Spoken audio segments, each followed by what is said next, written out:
I'm presenting today. I'm the Managing Director with McBryde Corporation. I've started off with McBryde's at the beginning of the year, but over about the last 4 years I've been doing a lot of work. In a previous role I had as running as a business coach and business support person. I did a lot of work in helping McBryde move to where they are now, in helping Mark with the structure and other growth strategies he had in the business, in mind for the business. Just talking to Mark at the end of last year and the phenomenal growth which you'll see that he's had, he's got to the point where he needs to get the external support to pull it all together. So hence I'm on board. Mark would love to be here today. He presented in Gladstone yesterday, but he's got a situation where to make a choice. Does he come and talk here, or does he go and talk to a client where we are actually in discussions with, and this happens reasonably regularly, a multi-million-dollar negotiated contract, which is where we've been driving to get this business for many years. And that's what I want to sort of put behind part of this discussion, is that building a business and ramping up the way we have is not only done by being competitive, but getting a relationship with the clients, relationship with your customers, to the point where we have the trust, we have the honesty, and we have the integrity that what we're doing is value for money for the client. It adds a lot of value to the client doing that. It's a busy slide. That's what our life is at the moment. Very, very busy. The mining industry, we talk about the mining boom. There's a lot of work going on out there. It goes up and down a little bit based on the dollar and the financial year movements, but generally life is pretty busy. That's our life. And like I said, we're driving this business towards as much as possible negotiated contract, but we'll never get away from competitive tendering. That is life. That is what the industry is all about in contracting. And the other part of what our business is all about, like Carl just said, is it's about design drafting, design and construct, civil construction, structural fabrication and structural erection, particularly in the mining industry. We have a fairly significant electrical componentry with our business, but we outsource a lot of the major electrical works, and we do that by alliancing with other companies. We just keep that under control. The areas we work in, the mining industry, sure, there's the coal. We also do, over the years, a lot of work with QMag, the gold industry around us, central Queensland, Craco's, a bit up in north, up at Kidston, and we do work with the nickel, and we're currently in a tender process with nickel in, the Queensland Nickel in Townsville, and we've done a lot of other work with the nickel industry.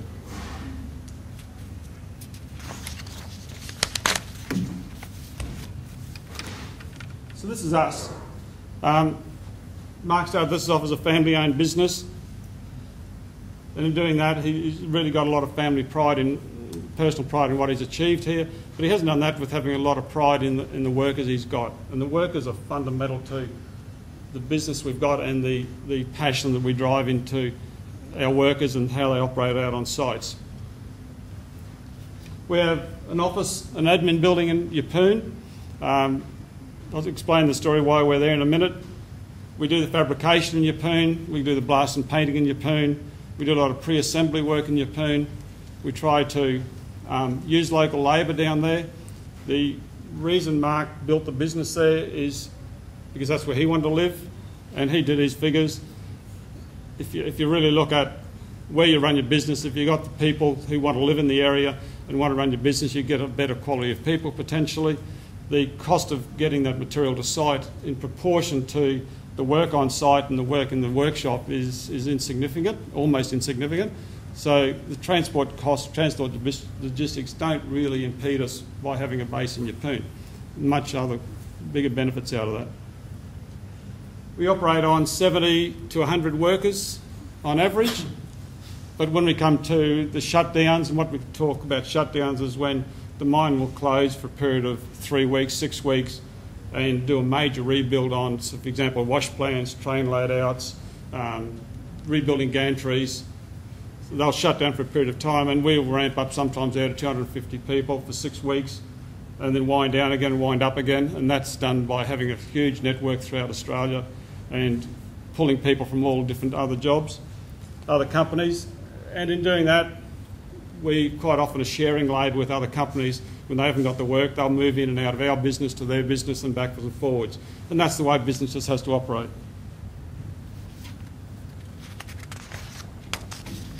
Okay, 0 to 60. We don't, like Kay said, we'll be close to $60 million this year. So 0 to 60 in 14 years has been quite a growth. It took a few years to get traction. But where does it stop? This is a challenge for us. What are the boundaries? Whether we put boundaries on ourselves, we're not really going there and saying this is our goal, this is our vision. It's really where are the boundaries is for us as a work in progress at this stage. What that work in progress means and what the limits are is dependent on a few things we put in place the next few years. But the important thing to understand is we don't do this alone. And we've got people from the banks here today, accountants, legal, and really having a strong relationship and strong alliance with those people. You've got to work on that. We've put a lot of work into that. We've been changing our strategies and increasing that relationship even more in the last few months, because without that backing, without that confidence in what we can do, we'll just get the choke blocks come in there all the time. So very important that we have that, and that's from us for any business. It's about building great relationships. The other point about getting to this growth stage is to react quick. It's not about hesitating, it's not about, I guess Jeff, you see that sometimes, we act quick. The opportunity's there, the opportunity knocks, it's how you grab the opportunity, how you have the confidence behind you that you can go there. As Mark says, if you're not prepared to put your proverbials on the table or hang them on the fence, don't go here. You've got to be willing to take the risk, but the risk is balanced. It's not crazy risk.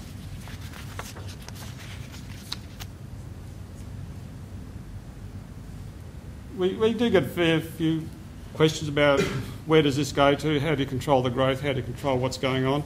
Well, what we're doing in the last few months, I've come on board, Mark's restructuring the business, we've got logistics managers on board, we've got systems people, we've put all these things in place in the last few months. So we're building a plateau or a new platform for the next step. But like I say, we're not putting the next step as a limited boundary where that goes to, but we're putting the foundations in place to be able to go there.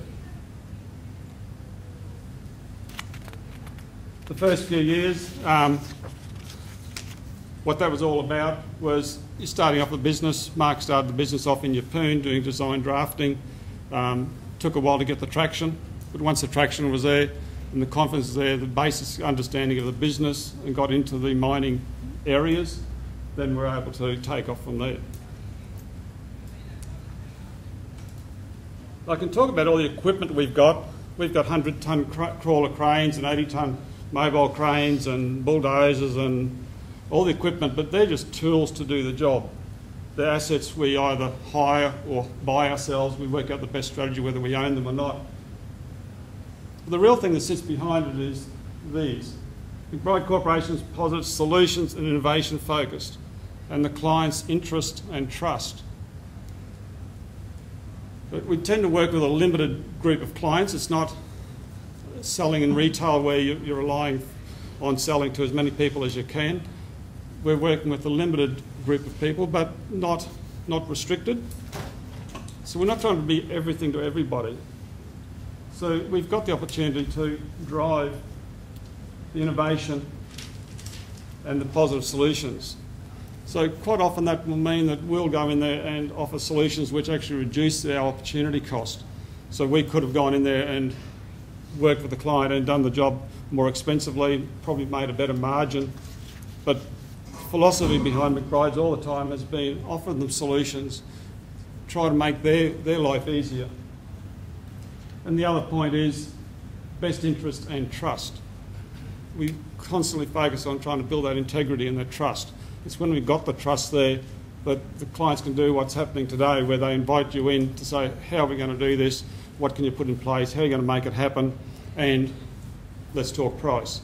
And the price is quite often pretty visible to everybody.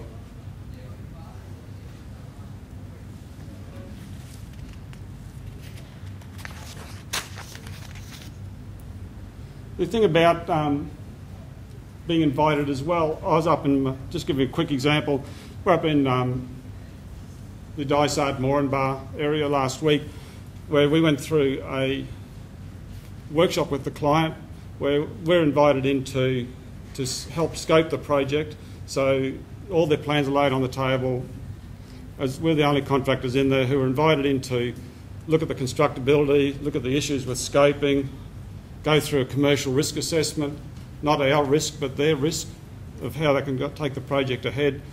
Also looking at contract risks, obviously. Now, out of that, there's no guarantee we get the work. That job will go to competitive tender. Our risk is that we know too much about the project, so we might overprice it. So you've got to be very strategic in that. But the point is, there's a trust there that we're not going to misuse that corporate knowledge, but we're also being invited into those areas to make those decisions or help the client make those decisions. It's very much about the trust. The other important part about our belief in our culture is this point here about unmatched pride in our workmanship and the professionalism.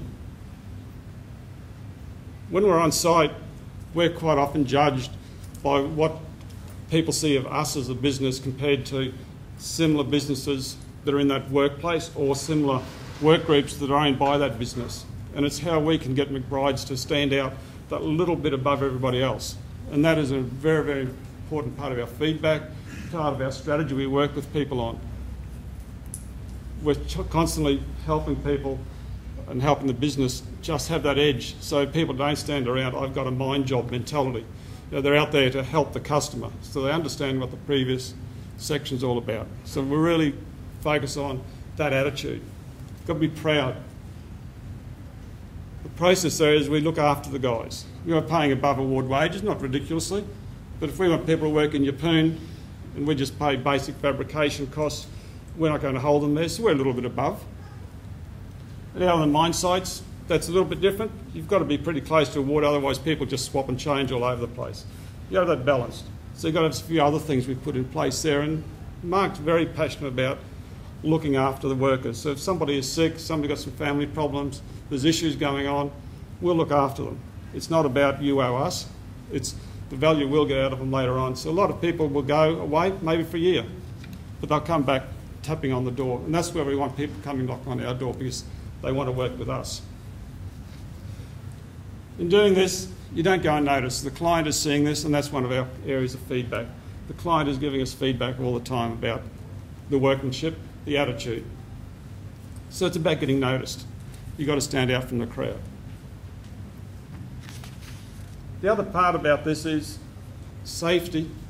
Our safety record is really, I guess you could say, almost world class. We benchmark all the time, but we've only had 3 reportable safety instances in the last 3 years, and none of those have resulted in lost time injuries. So the strategy there is that being better than the industry standards, certainly being better than your customers in terms of safety. And you only do that through the attitude of these guys. And that's where our focus is, get them to do it right.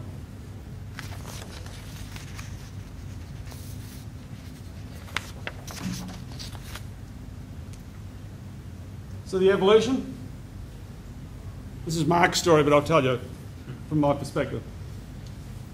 He'd worked as a drafting person in a number of large construction industries over the years, and he subcontracted, and then he decided he could do it better, so he decided to set up his own business. Fundamentally, his approach was he'd become unemployable because he was getting too pushy, and the businesses he was working with couldn't move fast enough for his ideas. And it's the frustration meant he virtually become unemployable, so bugger the lot of you, I'll do it myself. So he set up McBryde Corporation in 1999. First years was just structural design and drafting. But a lot of the mining companies over the years, with particularly their wash plants, coal areas, they were built by, people remember way back in the days of Utah mining, back in the 70s, and most of their drawings were all paper-based from America. And over the years, the mines have done a lot of work with cutting and shutting and doing maintenance on the mines, and they got to a point where they just didn't know what they had there anymore. And when they want to do a major refit, it was a major design exercise to gather the data. So McBryde's real starting point here was to win a job where they built some offices in some containers and moved their business out to the Blackwater area. And for a couple of years they measured all these structures, the load-outs and the weigh bridges and the wash plants.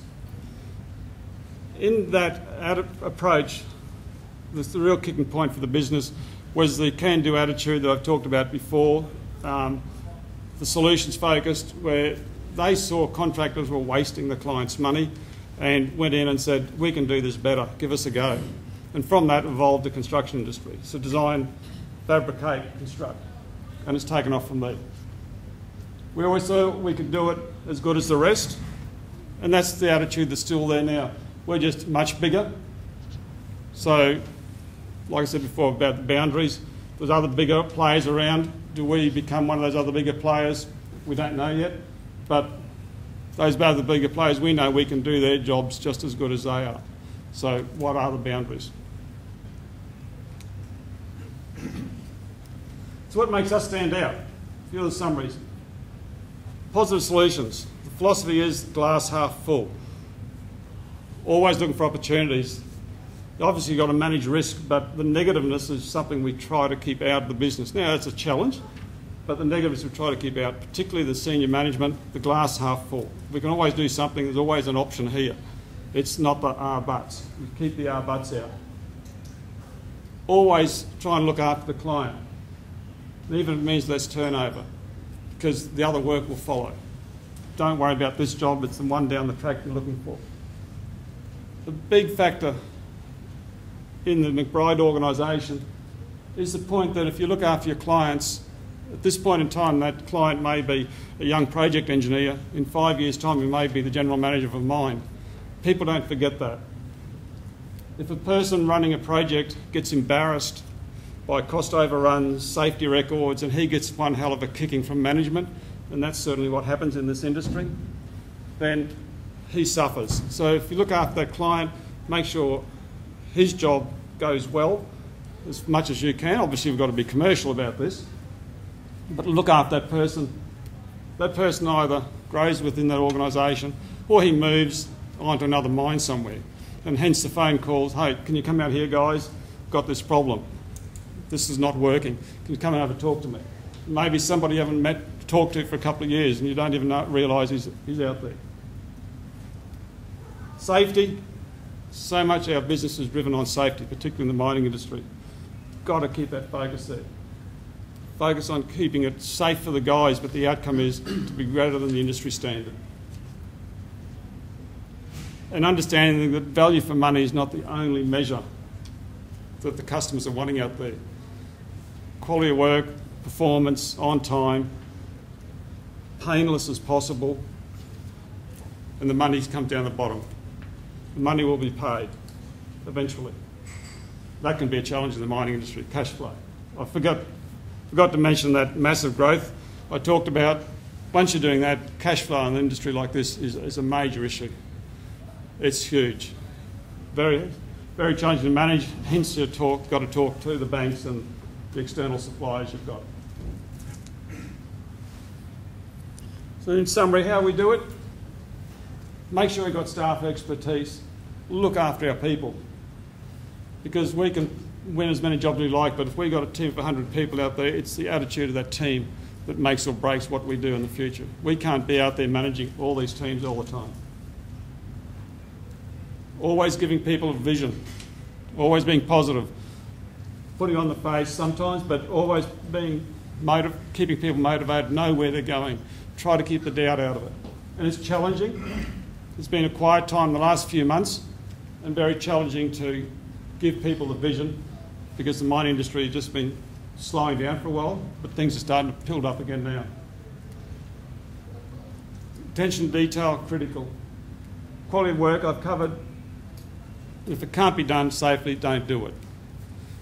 So if somebody stops the job, that's okay. Stop the job. As long as the attitude's right that they're stopping it because it's a safety issue, they'll get the backing. And we don't really have an issue where people stop the job because they're militant. That just doesn't seem to exist. Maybe that's because of the culture we're building. But if you can't do it, stop it. We'll work it out. We'll work through it. Very rarely the jobs get stopped when you've got people with that attitude, because they try to find a solution. They're trying to work through looking a better way to do it. They usually see it coming. So it's about seeing the opportunities, and we take them. There's always something to do. And if one door shuts, get over it and move on. Doors are shutting all the time. You can linger on that as a business, all the what ifs, or try to open the doors, make a quick decision, is that door worth opening or not, move on. I see in my previous role of business coaching, so many people are lingering back here about the opportunity lost, and they're missing seeing the opportunity to be there, to be gained. Surround yourself with capable people, and that includes external people, external organisations. Look around, get those capable people. The big part about internally is give them the trust and the opportunity. You know, we've got guys out there that surprise me all the time that are just people who put as a supervisor who've only ever been a boiler maker or a fitter. Give them the tools, the packages, the way we want to do things, and they just do things that are quite amazing at times. It all comes down to trust. Big part of what I'm doing at the moment in McBryde is, okay, we've got to build that platform now. So we've got a lot of systems in place. We've got good internal price control systems. We've got logistics control going on, well developed. Our integration with the mining company in terms of our assets and our quality of our assets, our safety of our assets is all linked back into the mining systems, so they can see what we've got on their systems. So it's getting all the systems, getting all the structure. We're not really pushing quality assurance. It's a bit of a challenge in the mining industry because of so many other dynamics. So we do it by very tight supervision, good people, and then focus on detail. And that's me, General. People. Thank you.